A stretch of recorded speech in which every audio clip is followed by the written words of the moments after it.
Hey guys, welcome back. My name is Scott, and today we're painting the Bone Golems from Conquest: The Last Argument of Kings. These have to be my favorite kit from the Old Dominion Army, so let's go ahead and dive into how I painted this model.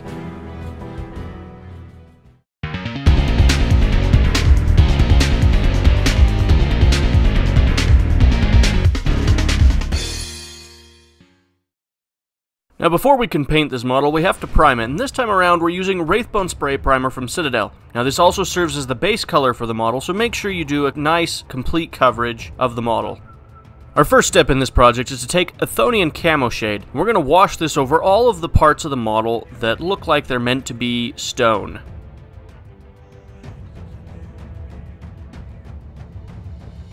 Once we've allowed that shade to dry, we're going to take Ionrach Skin, and we're going to use this to dry brush over all of the stonework. And this is going to give it a brighter appearance and turn it a little bit more white looking.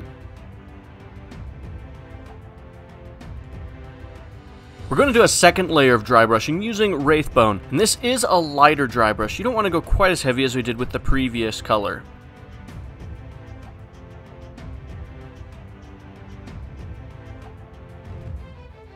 Now that we've finished all of the stonework, we're going to take Morghast Bone, and we're going to use this to paint all of the skulls and bones that are on this bone golem. And since it is a bone golem, there are quite a few. So make sure you take your time and get all of them. Once we've got that base color in place, we're going to take Contrast Skeleton Horde, and we're going to use this to shade all of the skulls and bones on the model. You don't want to go too heavy with this because you don't want to turn those bones too dark a shade of brown.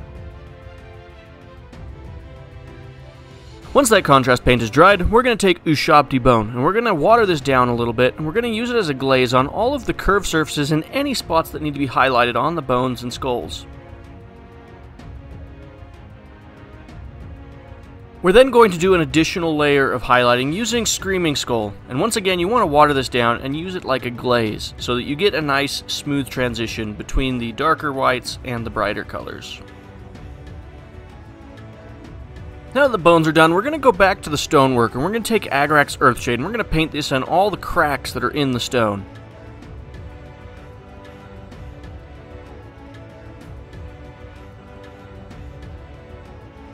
Next, we're going to take Balthasar Gold, and we're going to use this to paint some of the more ornamental parts of the model. This includes these discs that are spread across the model, as well as periodic patches of scale mail. And on this particular model, that also includes one of the legs. Now we're going to shade all of the copper using Agrax Earthshade.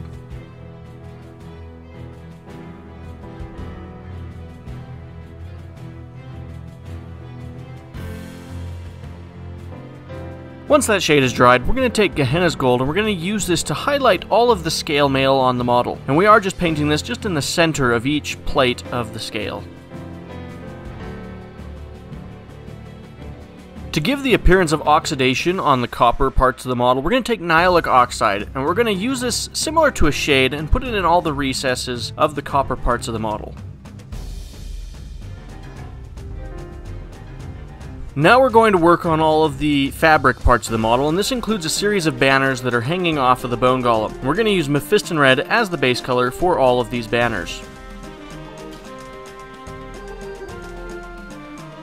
Next, we're going to shade all of the cloth using Carroburg Crimson. You can go as heavy or as light as you'd like with this, it'll just darken down that red more.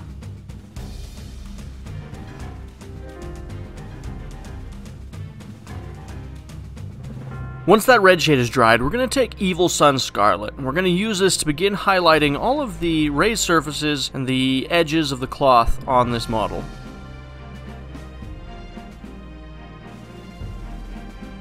Next, we're going to do an additional layer of highlighting using Wild Rider Red, and this time we're only picking out the edges and the most raised surfaces where we think the light might catch.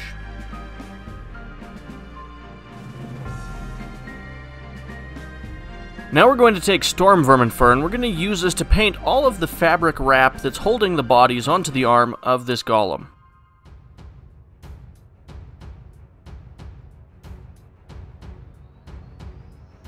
Once we're done with that, we're going to use Leadbelcher to base coat all of the chains and any metal parts that are on the model. This includes some swords and helmets that are on the back of the model as well.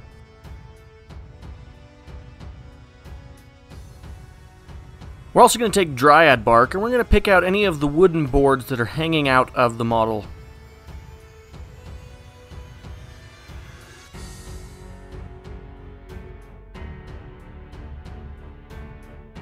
Now we're going to take Rhinox Hide, and we're going to use this to pick out any of the leather straps that are spread across the model.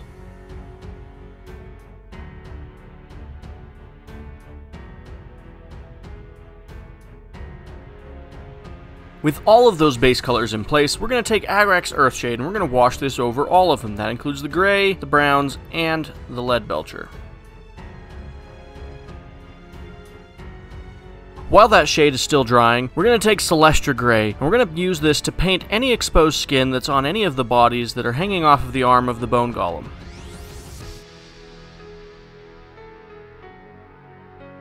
We're also going to take Baneblade Brown, and we're going to use this to paint the hair on any of those exposed bodies.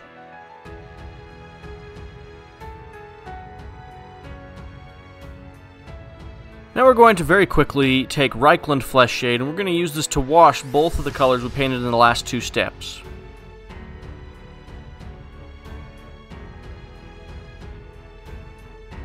With our shades all dry, it's now time to take Stormvermin Fur, and we're going to use this to highlight all of the gray fabric on the arm of the model.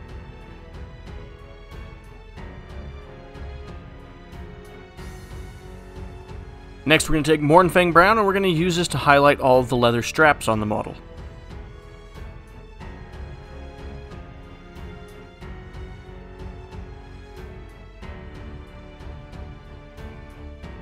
Now to highlight all of the wooden panels on the model, we're going to take Baneblade Brown, and we're going to do lines following the grain of the wood.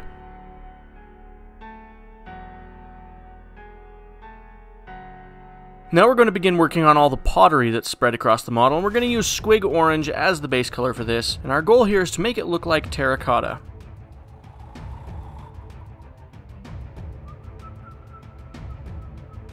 We're going to shade all of the pottery using Seraphim Sepia.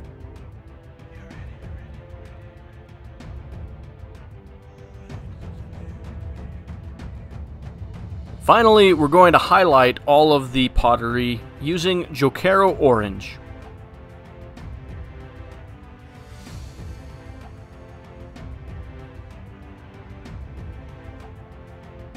And with that, we've finished painting this Bone Golem. Thank you so much for watching today. I really hope you've enjoyed this video. If you have, go ahead and like it and then subscribe to my channel so you can see future videos. And then go ahead and comment down below and let me know what you think about the Bone Golems. I personally am a huge fan of the design of these models.